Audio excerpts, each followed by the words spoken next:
स्वागत है आपका बी न्यूज नेशन में। मैं हूं आबिद हुसैन शेख, आपके सामने शाम के हेल्थ बुलेटिन के साथ।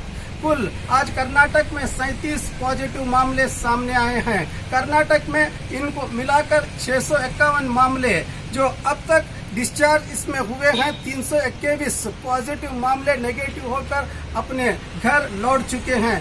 इसी तरह इस पॉजिटिव कोरोना का शिकार अब तक 27 लोग हुए हैं। सुबह ये आंकड़े 28 थे, शाम में 9 और पॉजिटिव मामले बढ़ गए हैं, जो दावनगिरी में 22, एक चिकबल्लापुर, 2 मंडिया, एक हावेरी, एक बीजापुर जो सुबह जो नया मामला सामने आया था पेशेंट नंबर 288 से सेकेंडरी कांटेक्ट होने की वजह से ये मामला सामने आया था पॉजिटिव। ये रही बीजापुर की बात। 2 गुलबर्गा आज, 7 बीदर और एक बेंगलुरु में पॉजिटिव मामले दर्ज हुए हैं। तो और खबरों के लिए देखते रहिए बी न्यूज नेशन।